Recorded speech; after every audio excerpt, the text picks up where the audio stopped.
hadir dalam webinar ini, biar kiranya Tuhan yang memberkati dalam webinar pada pagi hari ini dari awal sampai akhirnya, biar Tuhan yang berkuasa atas kami. Dan juga segala peralatan yang kami gunakan, kiranya Tuhan memberkati, boleh mendukung proses webinar ini sehingga berjalan dengan baik. Memberkati hamba-hambamu yang akan menyampaikan materi pada pagi hari ini, dan juga seluruh hamba-hambamu yang akan mendengarkan, mengikuti acara webinar pada pagi hari ini. Engkau berkuasa atas kami semua. Terima kasih Bapa di sorga, terpuji Engkau di dalam nama Tuhan Yesus Kristus, kami berdoa dan mengucap syukur. Amin.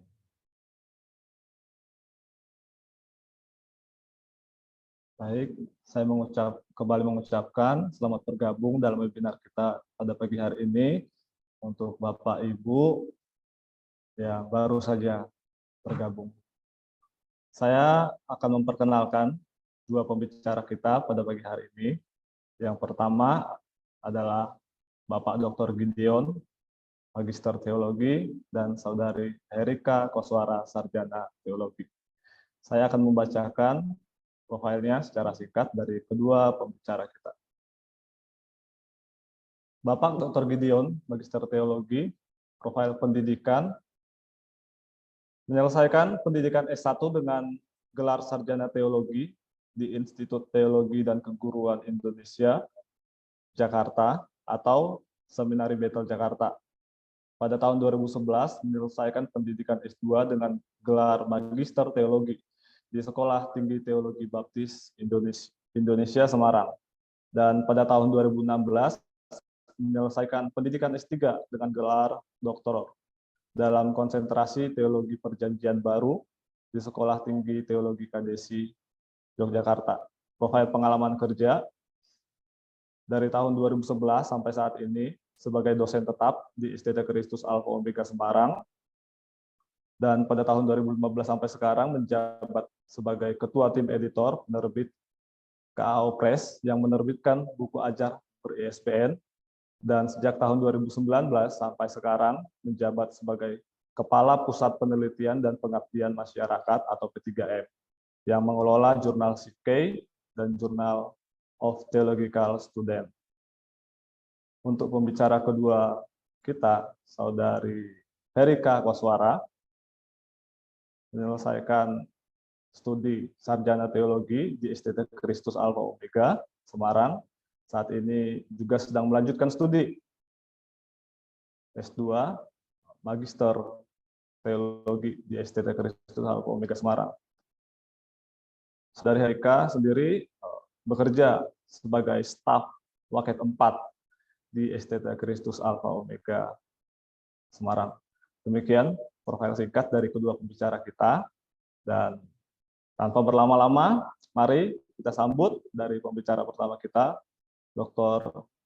Gideon. Saya persilahkan. Selamat pagi Bapak Ibu semua. Terima kasih untuk Bapak Ibu bersedia ikut serta dalam kegiatan webinar pagi hari ini. Ya, Bapak Ibu, saya perlu jelaskan bahwa webinar ini kami menyeminarkan atau menyampaikan hasil dari sebuah penelitian dalam semester ini, ya, penelitian tentang pemimpin gembala, ya, atau pemimpin penggembalaan berdasarkan surat-surat penggembalaan. Baik, itu saja yang ingin saya sampaikan. Kita akan langsung masuk ke materi seminar. Bapak Ibu, saya izin untuk share screen ya. Bentar Bapak Ibu.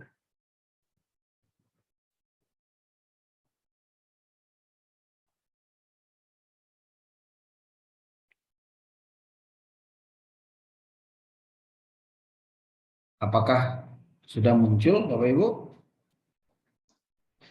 Sudah ya. Oke. Saya awali dulu bahwa memimpin itu bicara tentang proses mempengaruhi, menentukan, mengarahkan, memberdayakan anggota-anggota melalui seni kerjasama dan seni training of the trainer untuk melakukan sesuatu yang diyakini harus dilakukan. Itulah berbicara tentang memimpin, berbicara tentang tugas seorang pemimpin. Nah, ini hal-hal yang akan kita bicarakan di dalam topik seminar pagi ini atau webinar pagi ini. Nah, yang menjadi alasan kami melakukan penelitian ya tentang topik pemimpin penggembalaan berdasarkan surat penggembalaan ini adalah, pertama, ada bukti ya yang mengatakan bahwa pemimpin itu memiliki dampak yang luar biasa, bahkan menentukan kemajuan suatu organisasi yang dipimpin. Jadi peran pemimpin itu sangat penting. Salah satu contoh yang bisa kami angkat adalah pemimpin gereja Willow Creek Community di South Barrington. Nah, pemimpinnya bernama Dave Hombo dan Bill Hybels ya. Ini dua nama, paling tidak Bill Hybels mungkin akrab di telinga kita ya. Bapak Ibu, teman-teman semua. Ini tokoh yang sampai pada hari-hari ini pun kita masih sering mendengar seminar-seminarnya Bill Hybels. Nah, ini adalah pemimpin dari gereja Willow Creek Community yang pada tahun 1975 jumlahnya hanya 125 orang. Hanya 125 orang dan beribadah di gereja tenda. Jadi bangun tenda dulu baru bisa ibadah. Tapi pada tahun 1981 jumlah mereka sudah meningkat menjadi 2.000. Wah, itu berapa persen peningkatannya, luar biasa sekali. Tidak sampai di situ. Pada tahun 2000 ya, pada tahun 2000 jumlah mereka itu sudah mencapai 16.000 dan punya 3.000 cabang di seluruh dunia, 3.000 cabang gereja. Wow. Ya, ini dampak dari peran seorang pemimpin yang luar biasa. Ada banyak contoh lain yang kami sajikan sebenarnya di paper penelitian, tapi tidak mungkin cukup waktunya untuk dibagikan di sini.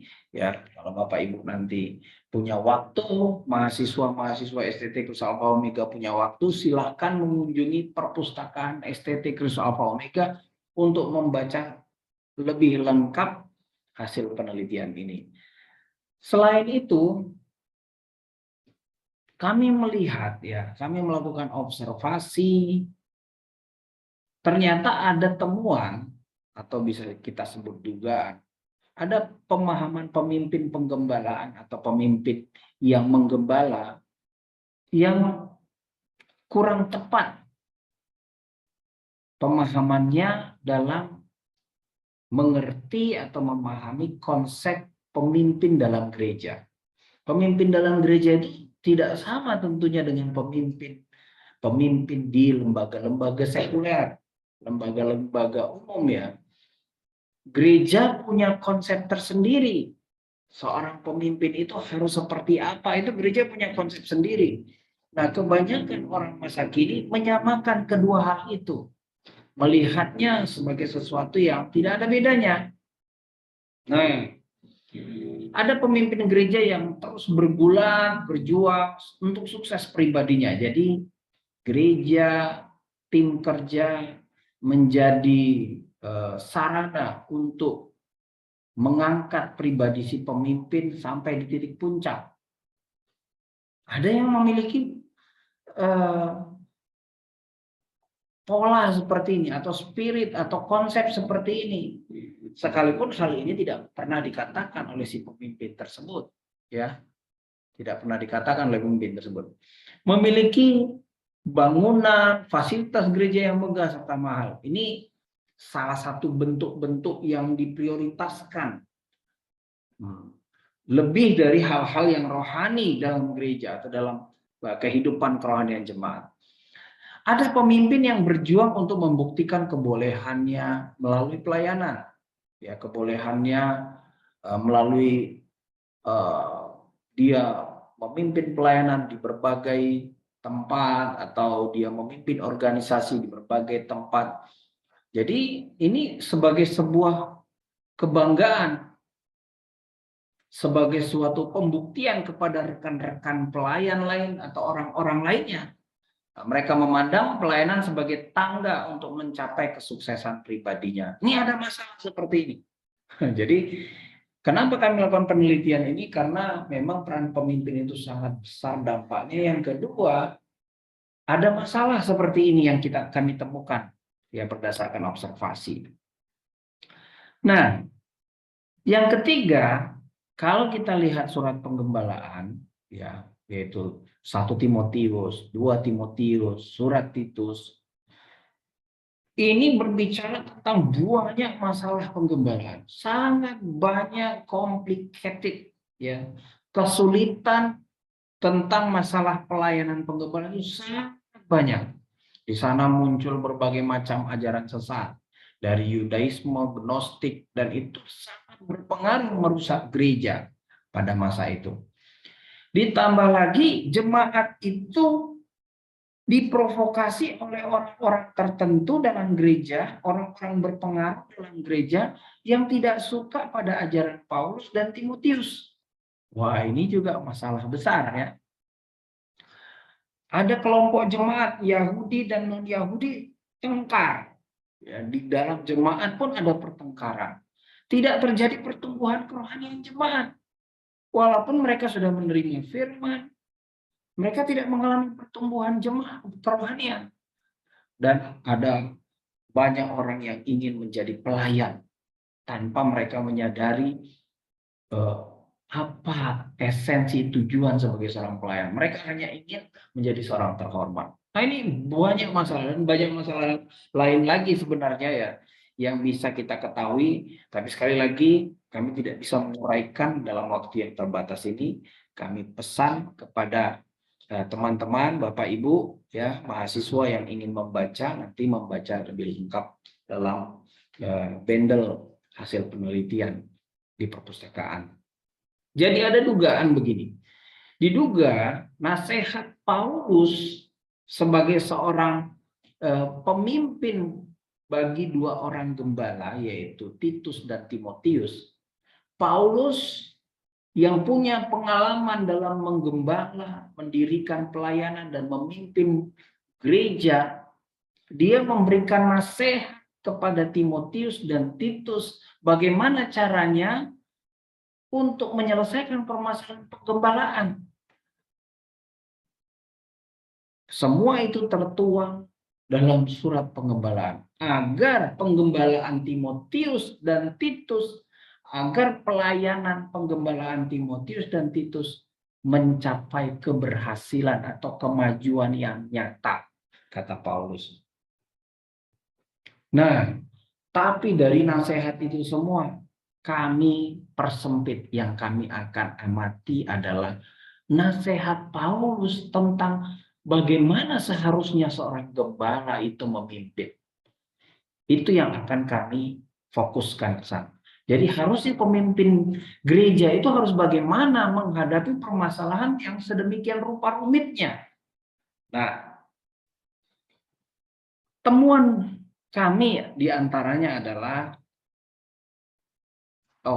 saya jelaskan dulu. Jadi rumusan masalahnya adalah bagaimana pemimpin penggembalaan dalam mencapai keberhasilan penggembalaan berdasarkan surat-surat penggembalaan. Ya, bagaimana sih seharusnya pemimpin penggembalaan itu? Atau profil pemimpin penggembalaan, dan metode penelitian yang kami gunakan memang adalah studi eksposisi ya. Metodenya adalah kualitatif, jenis risetnya adalah studi eksposisi. Jadi kami melakukan penyelidikan teks 1 Timotius, 2 Timotius, surat Titus yang secara khusus membahas tentang profil pemimpin gereja. Bagaimana sih profil pemimpin gereja yang diinginkan oleh Paulus yang menunjang keberhasilan penggembalaan baik di gereja Efesus dan di Kreta.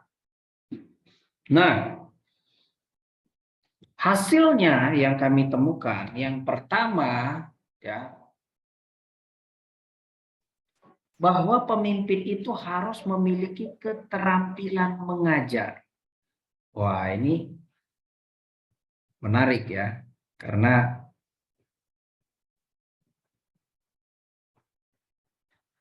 memang biasanya ini dibicarakan di dunia pendidikan agama, tapi Paulus ternyata menyelipkan pesan ini kepada Timotius dan Titus, bahwa mereka harus memiliki kecerdasan dalam mengajar jemaat. Itu terdapat dalam 2 Timotius pasal 2 ayat yang ke-24. Di sana Paulus menggunakan kata cakap mengajar, didaktikos. Ini artinya memiliki kecerdasan mengajar dengan baik. Timotius harus pandai dalam mengajari orang-orang yang berbuat salah, mengajar dengan baik dan penuh kesabaran dalam keadaan sukar maupun tidak. Sekali lagi saya katakan bahwa banyak orang yang menolak kehadiran Timotius, menolak ajaran Timotius.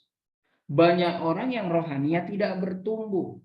Nah, Paulus berkata bahwa seorang pemimpin itu mesti punya kecerdasan dalam mengajar. Yakub Tomatala, seorang pakar kepemimpinan, berkata dalam bukunya, apa yang diketahui seseorang dengan baik akan menuntunnya melakukan dengan baik pula. Sedangkan apa yang diketahui lebih oleh seseorang membuat orang lain menganggap orang itu lebih. Jadi kecerdasan dalam mengajar ini hal yang mutlak harus dimiliki oleh seorang gembala, seorang pemimpin. Ya, seorang pemimpin tidak bisa. Dia harus mengembangkan dirinya sehingga mampu mengajar kepada orang-orang yang menolak, orang-orang yang belum bertumbuh, mengajar dengan baik. Paulus berulang-ulang dalam pesannya. Dia berkata, kau harus cakap mengajar orang tua, orang muda. Ini bicara kecerdasan. Tahu menempatkan momen untuk menyampaikan pesan dengan cara komunikasi yang tepat pula. Yang kedua, tentang keterampilan mengajar, Paulus juga mengingatkan Timotius supaya terus-menerus membicarakan tentang pokok-pokok iman dan menyampaikan ajaran yang sehat. Nah, ini juga dalam hal tentang ajaran sehat, kita bisa lihat nanti di 1 Timotius 4 ayat 6. Ya, di sana Yakobus berbicara tentang pokok-pokok iman itu harus terus-menerus dibicarakan. Dan ajaran sehat yang dimaksud, ajaran sehat yang lahir dari kehidupan rohani Timotius yang bertekun pada firman dan melakukan firman. Nah, inilah jaminan ajaran sehat. Yaitu bertekun pada firman, mempelajari firman, mengajarkan firman, dan melakukan firman. Sampai seorang pembicara, sampai seorang gembala itu melihat kemajuan yang nyata dalam perubahan moralnya lebih dulu. Baru ini akan menghasilkan ajaran sehat. Temuan kami begitu ya di dalam 1 Timotius 4 ayat 6. Jadi ajaran sehat itu hanya akan muncul ketika hal itu dilakukan. Lalu yang berikutnya tentang keterampilan mengajar, Paulus juga berbicara tentang kaderisasi pengajar muda. Ya.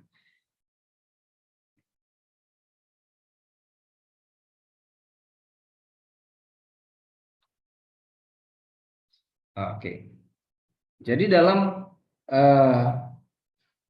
keterampilan mengajar, Paulus juga menekankan supaya dia atau Timotius melatih pengajar-pengajar muda dalam gereja. Itu terdapat di dalam 2 Timotius pasal 2 ayat yang kedua.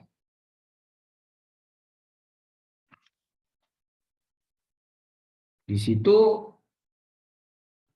Paulus berkata, apa yang telah engkau dengar daripadaku di depan banyak orang saksi, percayakanlah itu kepada orang-orang yang dapat dipercayai, yang juga cakap mengajar orang lain. Kata orang yang dapat dipercaya dari kata pistos, artinya faithful atau orang yang setia. Ya, jadi Paulus meminta Timotius untuk melatih. Siapa yang dilatih? Ada bagian lain yang dikatakan harus pemimpin-pemimpin muda supaya dari generasi ke generasi ajaran firman itu terus ada yang menyuarakan. Itu penekanan pertamanya soal melatih pemimpin muda. Yang kedua syaratnya adalah orang yang setia, pistos.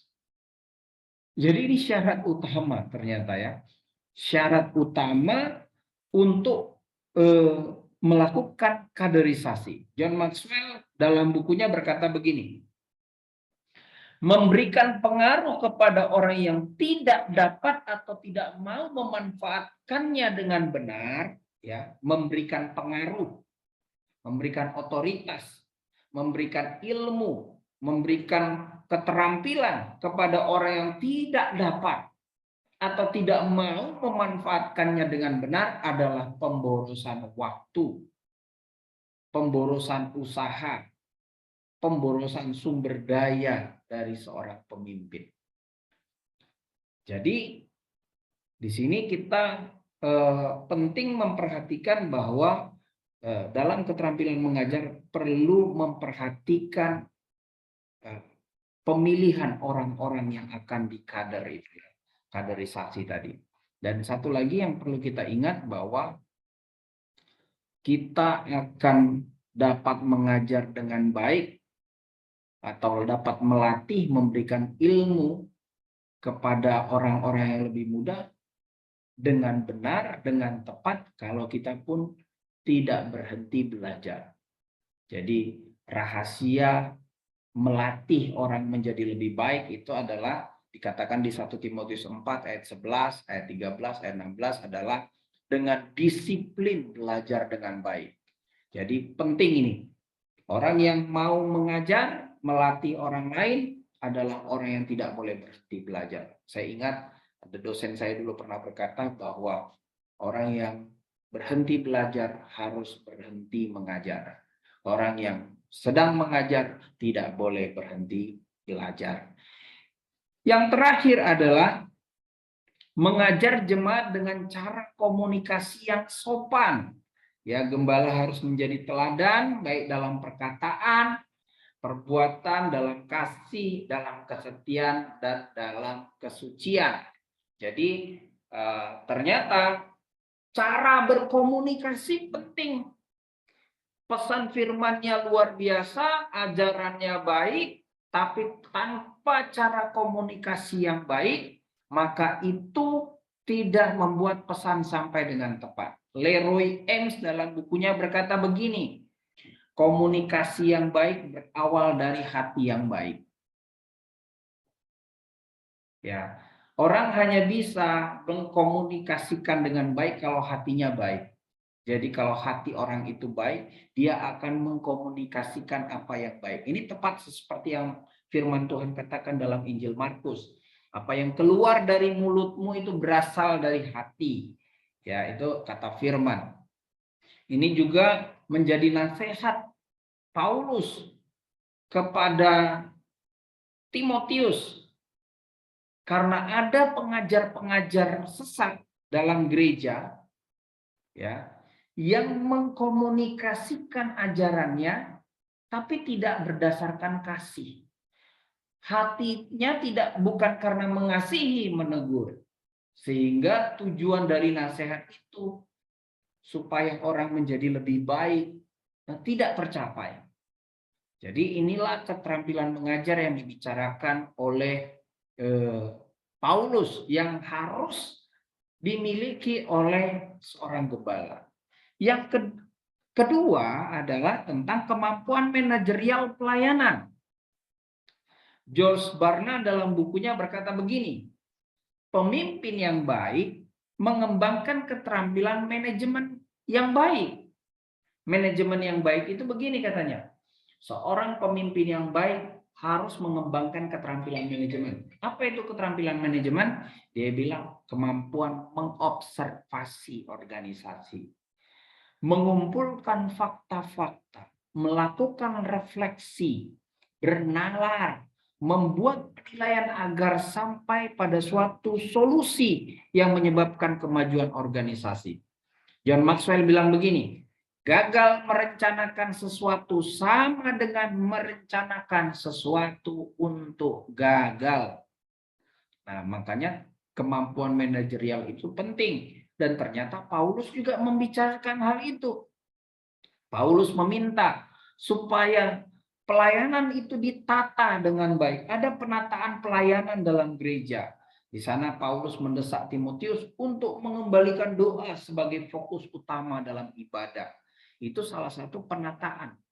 Ya, salah satu bentuk dari pengelolaan atau manajerial pelayanan.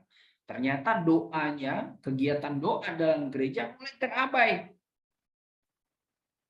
Ya. Paulus menegaskan bahwa doa ini menjadi fokus utama dalam ibadah jemaat. Itu kita lihat nanti di 1 Timotius 2 ayat 1 dan ayat 8. Penting juga untuk membawakan doa-doa syafaat dalam ibadah. Nah, itu pesannya yang disampaikan Paulus tentang penataan pelayanan. Begitu juga dalam manajerial pelayanan juga perlu melakukan seleksi tim pelayan. Ya, mengatur dan menetapkan para penatua yang ditempatkan atau ditugaskan sebagai pemimpin di tempat-tempat atau di wilayah-wilayah tertentu. Bahkan di situ Paulus menetapkan syarat-syarat seorang tim atau pemimpin pelayan. Ya, tim pelayan itu harus bagaimana? Ada syarat-syarat. Ya, yang jelas, yang jauh ditekankan adalah keteladanan rohaninya. Keteladanan rohani dulu. Ya, bukan kebisaannya, tapi keteladanan rohani. Kalau skill itu bisa dilatih. James Emery dalam bukunya berkata begini, James Emery White berkata begini, lebih mudah memilih seseorang daripada memerintahkan seseorang untuk berhenti dari tanggung jawabnya. Ya, mudah bagi kita untuk memilih, oh kamu jadi pemimpin A, saya tetapkan kamu jadi pemimpin A. Itu jauh lebih mudah daripada kemudian karena integritas pemimpin yang telah kita pilih itu, ya karena masalah moral, akhirnya kita ingin mencopot dia, itu akan lebih sulit. Sebab itu James Emery bilang, lakukan seleksi tim dengan tepat.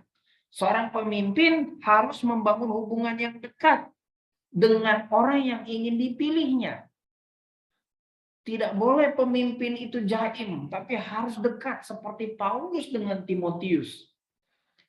Sehingga seorang pemimpin mengenal dengan tepat, dengan baik, siapa yang akan dia latih ini.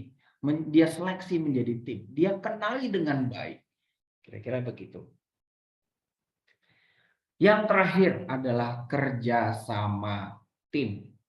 Nah, dalam manajerial pelayanan penting melakukan hal ini. Tanner dan Dotero dalam bukunya dia bilang begini. Teamwork is a group of individuals working together to reach a common goal. Jadi kerjasama tim adalah sekelompok orang-orang yang bekerja secara bersama-sama untuk mencapai tujuan yang sama. Dan tujuan tersebut ya akan menjadi lebih mudah tentunya kita capai bila kita melakukan kerjasama tim. daripada dikerjakan sendiri-sendiri. Itulah kerjasama. Nah, inilah yang dilakukan Paulus. Paulus sebelumnya tidak bekerja sama dengan Yohanes Markus. Ya, dalam satu kali perjalanan, Yohanes Markus itu muridnya Barnabas minta balik karena dia ada urusan yang harus mengurus keluarganya, ya. Dalam perjalanan misi bersama Paulus, Yohanes Markus minta balik. Paulus kecewa. Paulus tidak bisa kerjasama dengan Yohanes Markus. Sampai kemudian di bagian ini, kalau kita lihat nanti di 2 Timotius pasal yang terakhir, 2 Timotius pasal 4, ya di sana disebutkan Yohanes Markus diminta oleh Paulus untuk datang kepadanya dan membantunya dalam pelayanan. Yohanes Markus yang pernah ditolak. Bahkan Paulus pernah berdebat dengan Barnabas, bertengkar karena Yohanes Markus. Tapi kemudian Yohanes Markus dipanggil oleh Paulus. Inilah pentingnya kerjasama tim. Ya, bekerja bersama-sama untuk menghasilkan hasil yang luar biasa. Baik, inilah 2 hal yang kami dapatkan. Nanti akan dilanjutkan oleh narasumber kedua untuk melanjutkan hasil penelitian lanjutan. Silakan Pak Fisar.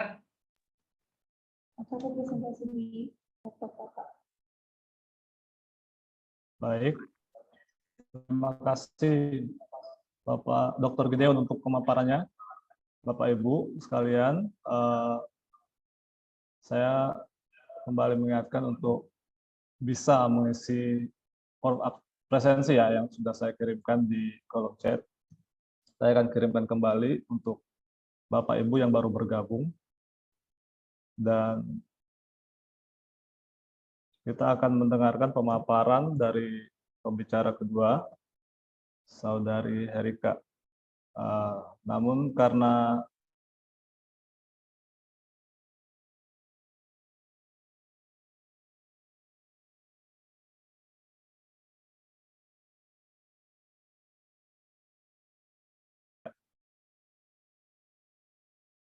baik Bapak Ibu, kalau ada yang mau bertanya dulu sambil ini dipersiapkan, boleh langsung ditanyakan ya kepada pembicara pertama kita, karena pembicara kedua ini sedang mempersiapkan peralatannya, presentasinya. Silakan Bapak Ibu yang mau bertanya, silakan tanyakan langsung atau melalui kolom chat juga. Ya, Pak Gideon, selamat pagi, Pak. Selamat pagi, Pak Rudi.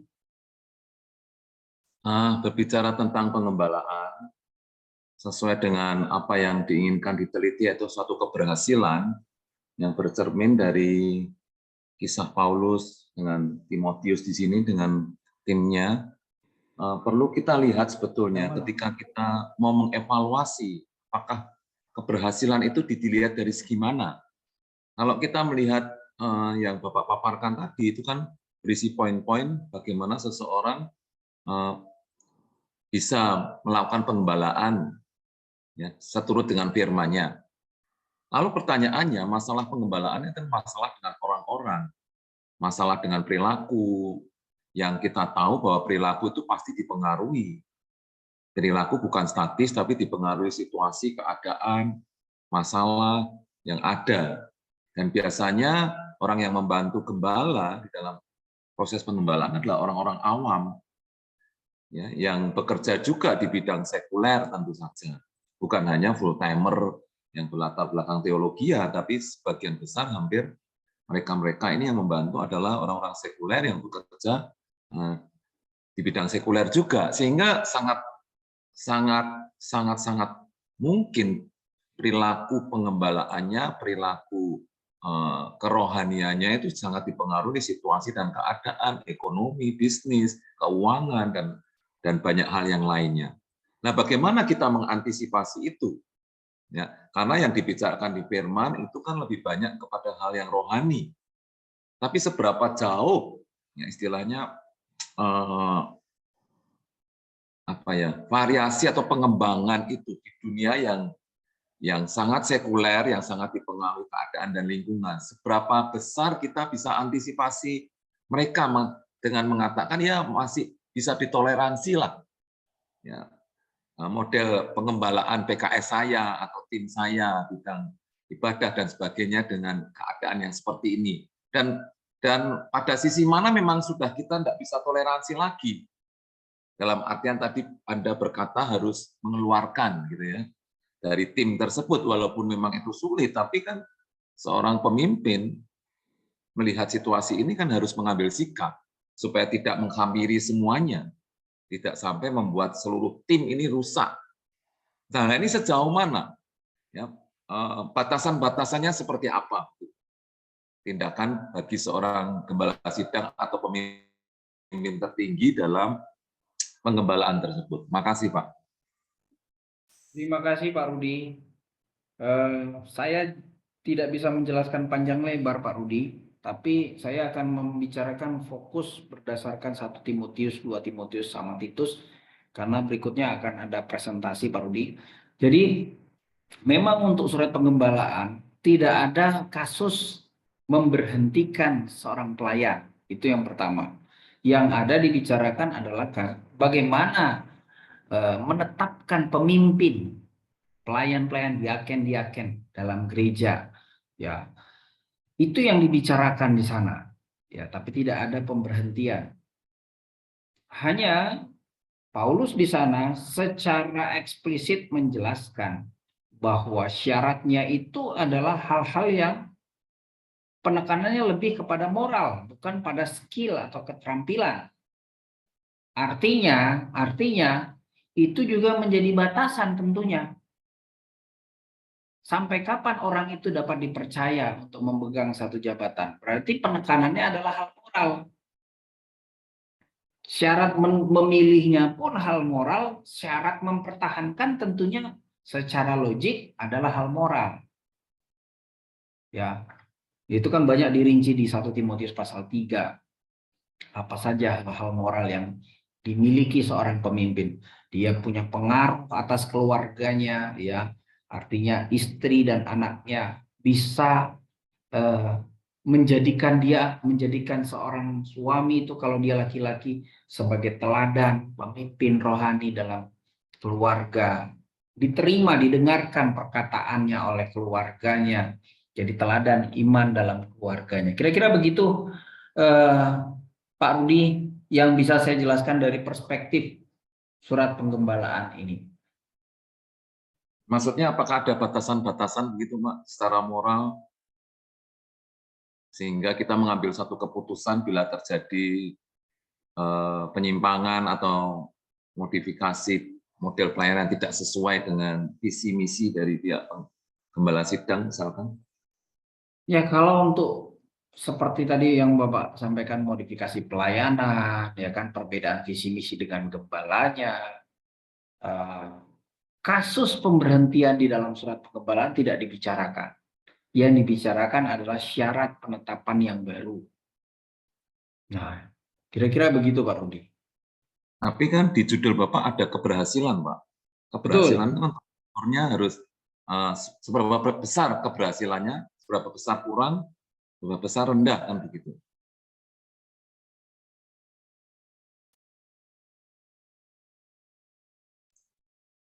Jadi kan Bapak mengungkap itu, Pak, seberapa besar bahwa itu dianggap berhasil, berapa persen, bisa sejalan, bisa harmoni, berapa besar sedang dan rendah. Maksudnya gitu, Pak. Apakah? Oke. Pak Rudi, maaf sebelumnya Pak Rudi, ini adalah riset kualitatif, ya. Jadi kita berusaha mengeksplor meaning text, tidak sedang mengukur dengan profil tertentu tingkat keberhasilan yang dihasilkan seberapa besar, sudah baik kah atau kurang baik dengan profil tertentu, bagaimana dengan profil yang tidak, sampai ke sana. Jadi riset ini hanya berfokus kepada mengeksplor surat penggembalaan, 3 surat atau kitab ini, untuk menemukan apa yang dikatakan teks tentang profil seorang pemimpin yang dikehendaki oleh Paulus untuk menunjang keberhasilan penggembalaan di Efesus dan di Kreta. Begitu Pak Rudi? Baik, berarti tidak sampai ke tingkat keberhasilan ya Pak, hanya sekedar memaparkan aja ya, yang baik Ya. bagaimana. Ya, Oke, terima kasih Pak. siap Pak Rudi. Silakan Pak Fisar. Terima kasih Pak Rudi dan Pak Gideon. Ini pembicara kedua kita sudah bisa bergabung kembali. Nah, kita langsung aja mendengarkan pemaparan materi dari pembicara kedua kita, Saudari Herika Koswara, Sarjana Teologi. Kepada Saudari Herika disilahkan. Oke, shalom Bapak Ibu. Maafkan ada kesalahan teknis. Bisa terdengar suaranya? Oke, izinkan saya untuk men-share screen. Terdengar suaranya Bapak Ibu? Terdengar ya? Oke. Terdengar, Bu. Saya akan share screen. Melanjutkan pemaparan materi yang disampaikan oleh Bapak Gideon tentang rancangan materi dari surat pengembalaan. Oke, yang pertama adalah yang ketiga ya, pertumbuhan kerohanian pemimpin. Di pertumbuhan kerohanian pemimpin ini terbagi menjadi 4. Yang pertama adalah memperhatikan pimpinan Roh Kudus. Dalam 2 Timotius 1 ayat 13, kita bisa baca di sana. Intinya di sana berkata, peganglah segala sesuatu yang telah engkau dengar daripadaku sebagai contoh ajaran yang sehat, dan lakukanlah itu dalam iman dan kasih dalam Kristus Yesus. Kata peganglah dalam bahasa Yunaninya adalah ece, dalam bentuk present aktif imperatif, di mana Paulus ingin memerintahkan kepada Timotius untuk terus berpegang kepada ajaran yang Paulus berikan kepada Timotius secara terus-menerus. Jadi tidak hanya hari ini atau besok, tetapi terus-menerus dipegang, terus-menerus berpegang pada ajaran yang disampaikan oleh Paulus. Ajaran yang dimaksud adalah doktrin yang Paulus berikan kepada Timotius untuk menjadi pegangan Timotius dalam melayani. Karena kita tahu di latar belakang sudah dijelaskan. Maaf, Saudari Herika. Ya. Ini slide-nya belum gerak ya, masih di profil pemimpin penggembalaan masa kini.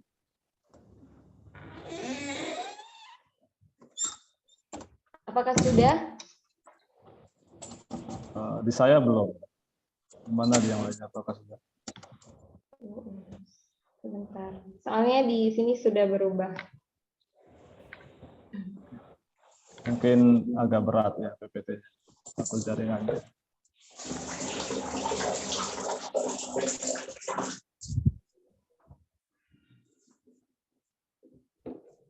Sudah Bapak Ibu? Belum. Masih di Belum. slide nomor 7.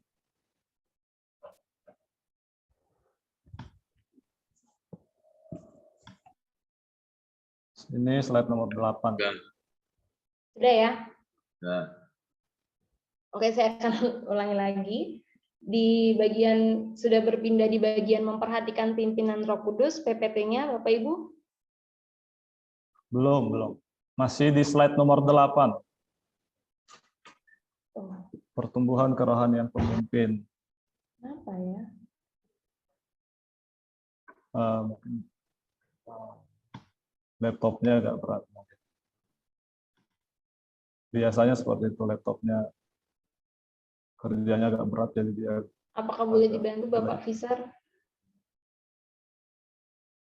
Nah, Sudah ini ya? Oke. Oke. Saya akan mengulanginya lagi.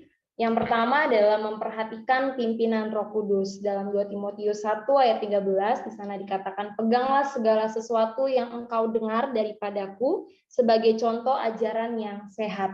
Nah, kata peganglah itu dalam bahasa Yunaninya adalah ece. dalam bentuk present active imperatif, di mana Paulus memerintahkan kepada Timotius untuk selalu berpegang secara terus-menerus. Jadi bukan hanya hari ini atau besok, tetapi secara terus-menerus. Apa yang dipegang? Yaitu adalah doktrin, ajaran yang sudah Paulus berikan kepada Timotius dalam menghadapi permasalahan-permasalahan yang ada di pelayanan Timotius. Seperti kita sudah dengar di bagian pendahuluan bahwa surat Efesus ini di latar belakangnya sedang mengalami namanya pengajaran sesat gitu ya. Ada berbagai pengajaran-pengajaran sesat, guru-guru palsu. Itu mengapa perlunya Timotius memegang apa yang sudah Paulus ajarkan. Nah, hal ini tidak bisa terjadi jika Timotius tidak berpegang kepada tidak berpegang kepada Roh Kudus, tidak memberi diri untuk dipimpin oleh Roh Kudus. Jadi Paulus menegaskan kepada Timotius bahwa ajaran firman yang telah diterima itu hanya mungkin dapat dipegang ketika Timotius memberi diri dipimpin oleh Roh Kudus. Memperhatikan pimpinan Roh Kudus dalam menghidupi dan mengajarkan firman itu adalah sesuatu kewajiban yang harus dilakukan oleh gembala sidang. Jadi anugerah Tuhan, anugerah Allah memampukan Timotius untuk bisa memelihara kemurnian firman yang sudah diberikan oleh Paulus. Jadi seorang gembala harus menyerahkan hidupnya, memberi diri hidupnya untuk dipimpin oleh Roh Kudus. Kuncinya adalah dipenuhi dengan rohnya dan dengan rendah hati mempertahankan ketergantungan yang penuh pada Roh Kudus. Agar apa? Gembala sidang dapat memelihara kemurnian firman yang telah dianugerahkan Allah. Lalu yang bagian kedua, menjaga kemurnian batin. Dalam 2 Timotius 2 ayat 21, di sana ada kata menyucikan. Jika seorang menyucikan dirinya dari hal-hal yang jahat. Kata menyucikan yaitu berasal dari bahasa Yunani ekatare dalam bentuk aorist subjunctive. Yang artinya bahwa Pak Timotius harus membersihkan dirinya secara menyeluruh dari hal-hal yang jahat.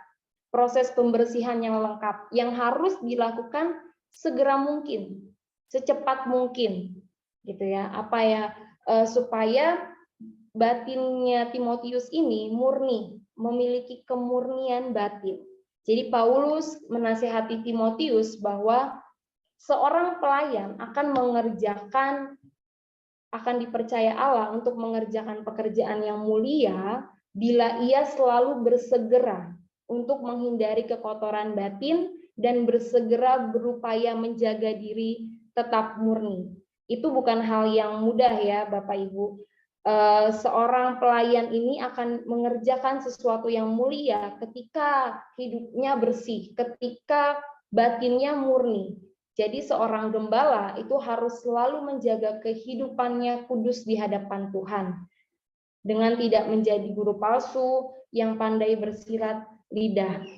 Nah, pada ayat ini, ekatare ini menjelaskan memisahkan diri dari persekutuan dengan orang lain. Jadi Timotius harus memisahkan diri dari hubungannya dengan guru-guru palsu yang dapat menyebabkan pencemaran moral dan rohani. Jadi Paulus menasihati Timotius bahwa untuk memisahkan diri dari persekutuan guru-guru palsu. Karena apa yang diajarkan oleh guru-guru palsu tentunya dapat menyebabkan kehancuran.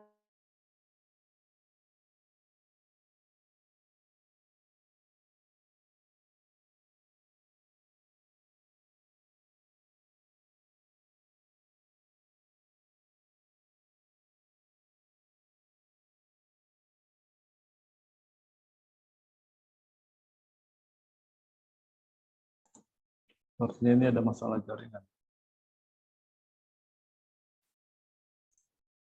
Suaranya hilang. Ya, ini sepertinya terputus. Rika, Iya, maafkan jaringannya.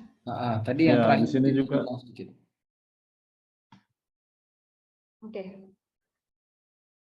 Saya lanjutkan ya Bapak Ibu Saudara. Yang ketiga, memiliki ajaran yang benar. Nah, memiliki ajaran yang benar. Paulus memerintahkan Timotius agar secara terus-menerus hidup dalam bertekun membaca firman dan mengajar. Paulus sedang menegaskan pada Timotius agar pertumbuhan rohani yang tampak melalui keteladanan perilaku dan keteladanan rohani ditunjukkan oleh Timotius. Untuk apa? Agar keteladanan yang Timotius berikan itu dapat menyadarkan para penolak Injil. Jadi Paulus memberikan nasihat kepada Timotius agar senantiasa berhati-hati akan pengajaran-pengajaran sesat, akan pengajaran-pengajaran yang tidak sehat. Maka dari itu Timotius harus kuat memiliki ajaran yang benar yang ia dengar dari Paulus, yang Paulus berikan kepada Timotius. Bukan berbicara tentang egois gitu ya, tetapi Timotius itu harus mengawasi dirinya sendiri. Sebelum ia mengawasi para jemaat di Efesus, ia harus mengawasi dirinya sendiri dari segala pengajaran sesat. Karena itu berhubungan dengan keselamatan yang kekal gitu ya. Jadi Paulus memberikan nasihat kepada Timotius supaya ketika dia berpegang kepada ajaran yang benar, terus bertekun membaca firman dan mengajar, ini di sana dikatakan imperatif yang artinya perintah yang harus dilakukan supaya Timotius, kalau Timotius memiliki ajaran yang benar, dia dapat menjadi teladan dan dapat menyadarkan para penolak Injil. Lalu selanjutnya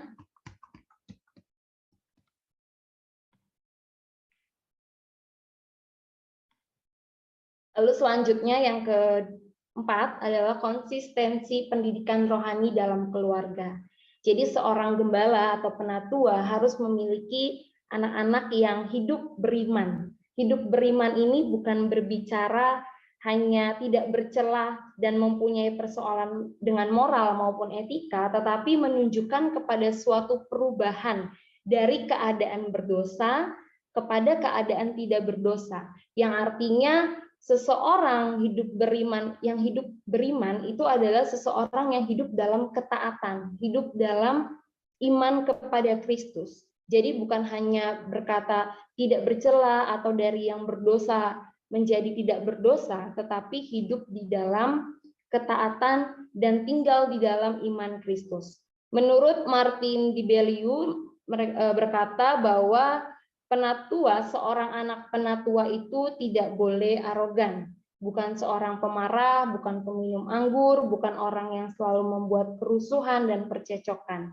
Jadi seorang penatua atau gembala sidang gitu ya harus memiliki konsistensi pendidikan rohani dalam keluarga, mengajarkan setiap anak-anaknya untuk hidup dalam iman, untuk hidup dalam patuh dan taat. Bukan hanya satu kali, dua kali, tetapi terus-menerus, selalu hidup beriman. Nah, pendidikan kerohanian dalam keluarga ini harus berjalan secara konsisten.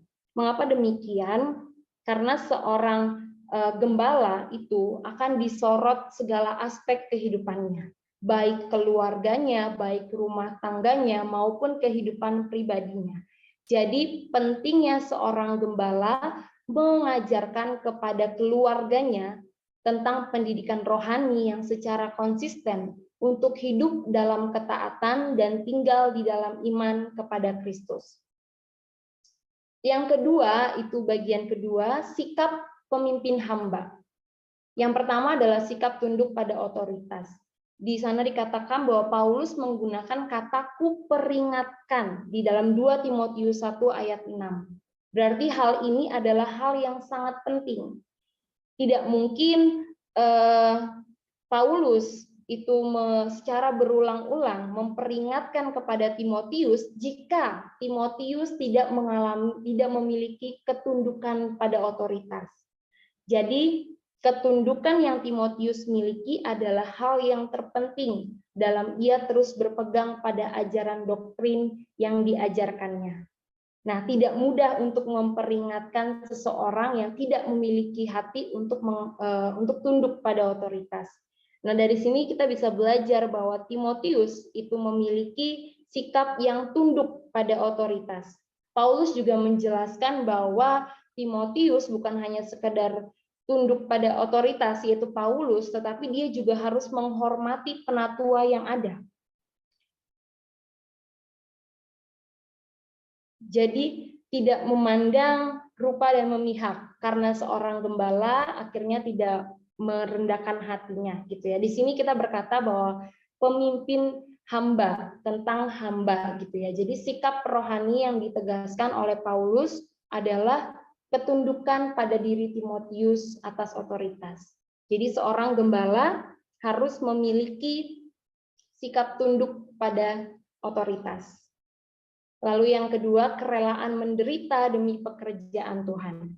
Dalam 2 Timotius 1 ayat 8 di sana dikatakan, jadi janganlah malu bersaksi tentang Tuhan kita, dan janganlah malu karena aku seorang hukuman karena dia. Perhatikan, melainkan ikutlah menderita bagi Injilnya. Ikutlah menderita bagi Injilnya.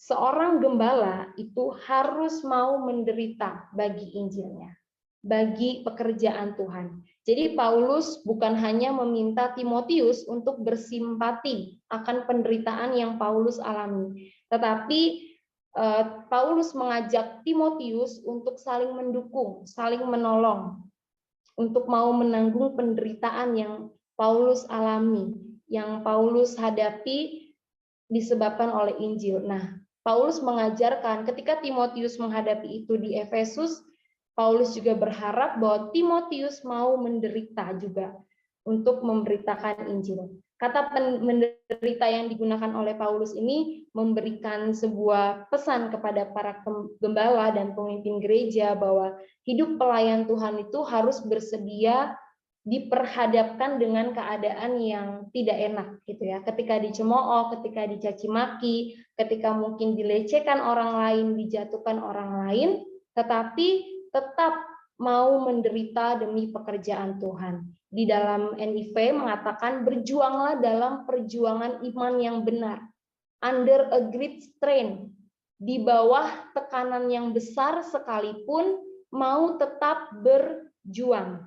Jadi penderitaan dalam pelayanan itu merupakan kondisi yang harus diterima oleh gembala sidang. Karena di pelayanan itu tidak mungkin hanya mulus-mulus saja. Bahkan Paulus juga menganalogikan kita untuk menjadi seorang prajurit.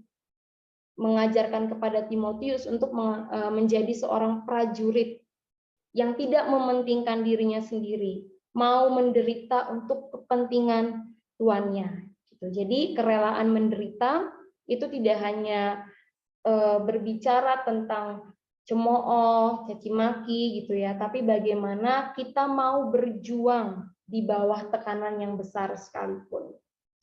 Lalu yang ke-C, dalam keadaan teladan dalam perkataan. Nah, di dalam 1 Timotius 1 ayat 4, Paulus itu menjelaskan bahwa Paulus menentang secara berulang-ulang tentang suka berdebat atau bersilat kata. Jadi hamba Tuhan itu tidak boleh bertengkar. Walaupun ada perbedaan doktrin gitu ya, kadang ada di dalam pelayanan kita mungkin banyak perbedaan. Tetapi hamba Tuhan itu diciptakan, gembala sidang tidak diciptakan untuk memenangkan argumen dengan cara yang angkuh dan kasar. Tidak untuk menunjukkan perbedaan pendapat dengan cara yang angkuh dan kasar. Jadi gembala sidang Paulus mengharapkan Timotius untuk tidak bertengkar gitu ya, untuk tidak selalu memperdebatkan argumen-argumennya. Karena sekali lagi kita seorang gembala gitu ya, Timotius diingatkan bahwa adalah seorang hamba yang menggambarkan seseorang yang bergantung. Hamba adalah seseorang yang bergantung pada yang lain atau dalam keadaan dikendalikan sepenuhnya oleh orang lain. Maksudnya bukan orang lain, tetapi dikendalikan oleh Roh Kudus. Jadi bukan yang mengendalikan kehidupan itu adalah sifat daging kita, tetapi Roh Kudus yang mengendalikan diri kita. Ray Stedman berkomentar bahwa hamba Tuhan tidak boleh menjadi tipe orang yang suka beradu argumentasi, merendahkan, menjatuhkan orang lain, tetapi harus menjadi teladan dalam perkataan yang menjadi motivasi untuk setiap jemaat yang dipimpin. Lalu yang keempat, keteladanan berbuat baik. Dalam Titus 2 ayat yang ke-7 mengatakan, jadikanlah dirimu sendiri suatu teladan dalam berbuat baik. Jadikanlah di sini dalam bahasa Yunaninya adalah parasomenos, dalam bentuk verb participle present. Bahasa Inggrisnya mengatakan to give, memberikan. Jadi seorang pemimpin harus memberikan hidupnya menjadi teladan bagi setiap orang yang dipimpinnya, yaitu jemaat Tuhan. Paulus memberikan nasihat kepada Titus untuk mengikuti keteladanan yang sudah diberikan oleh gurunya, yaitu Paulus sendiri. Bukan hanya Titus yang dituntut untuk menjadi teladan bagi jemaat yang dipimpin gitu ya, sekaligus jemaat juga harus bisa menjadi teladan. Nah, sebagai seorang gembala bukan hanya menjadi teladan dalam perkataan, tetapi dalam perbuatan juga. Jadi, seorang pemimpin itu tidak hanya melakukan pelayanan dengan kata-kata, tetapi dari setiap tindakan, dari setiap perbuatan yang ia lakukan, itulah yang harus menjadi teladan. Jadi bukan hanya kata-kata saja yang menjadi teladan, tetapi perbuatan juga, tindakan juga harus menjadi teladan. Kesatuan kata dan tindakan sangat penting dan berpengaruh dalam pelayanan. Jadi jemaat tidak hanya mendengar kefasihan berbicara dari seorang gembala, melainkan perbuatan, tindakan-tindakan yang baik yang dapat memberikan pengaruh dan diikuti oleh jemaat Tuhan untuk mengarah ke arah Kristus. Ya, jadi ini yang terakhir, bahwa keteladanan berbuat baik itu harus ada di dalam diri seorang gembala. Seorang pemimpin yang memiliki kepemimpinan hamba pasti menjadi teladan berbuat baik untuk para jemaatnya yang dipimpin. Oke. Terima kasih Bapak Ibu Saudara. Baik, terima kasih Saudara Herika buat pemaparan materinya. Bapak Ibu, karena waktu kita ini sudah lewat ya, jadi kita tidak ada lagi waktu untuk tanya jawab. Kita akan langsung mengakhiri webinar kita pada pagi hari ini. Saya mengucapkan terima kasih banyak kepada Bapak, Ibu semuanya yang sudah menghadiri webinar pada pagi hari ini. Kiranya apa yang sudah disampaikan dari kedua pembicara kita boleh membekali kita di dalam pelayanan kita, khususnya di dalam penggembalaan di mana kita melayani. Dan sekali lagi, terakhir saya mengingatkan untuk Bapak Ibu bisa mengisi form presensi ya, yang sudah ada di kolom chat. Baik, kita akan mengakhiri webinar kita pagi hari ini. Kita akan menutupnya. Oke, ada yang minta materi. Nanti materinya akan di-share ya. Kita akan menutup di dalam doa. Mari kita satukan hati, kita berdoa. Bapa di sorga, kami bersyukur untuk kasih dan kebaikan Tuhan. Kami bersyukur untuk kuasa-Mu yang menyertai kami di dalam webinar pada pagi hari ini. Dari awal sampai akhir, Tuhan sudah menyertai kami, dan biarlah apa yang sudah kami dengarkan, kami peroleh dari webinar ini, kami boleh membekali diri kami di dalam, dan kami boleh menerapkannya di dalam pelayanan kami, sehingga kami boleh terus makin memuliakan nama Tuhan di dalam segala pelayanan yang kami lakukan. Berkati kedua pembicara yang sudah berbagi kepada kami semua dalam webinar ini. Biarlah Kau terus memakai kedua hamba-Mu ini lebih hebat dan lebih dahsyat lagi untuk memberkati banyak orang. Memberkati semua peserta yang sudah hadir. Biarlah Tuhan yang terus menjagai dan melindungi. Dan aktivitas kami selanjutnya, kami serahkan ke dalam tangan Tuhan. Biar Tuhan yang memimpin kami, biar Tuhan yang menuntun kami, sehingga apa yang kami lakukan boleh memuliakan nama Tuhan dan boleh memberkati banyak orang. Terima kasih Bapa di sorga, terpuji Engkau di dalam nama Tuhan Yesus Kristus. Kami berdoa dan mengucap syukur. Amin.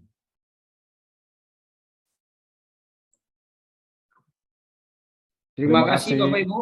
Untuk pembicara dan Bapak Terima Ibu kasih. Terima kasih. Terima kasih. Shalom. Shalom, Tuhan berkati. Terima kasih Pak, Tuhan berkati. Terima kasih Pak, Ibu, Tuhan berkati.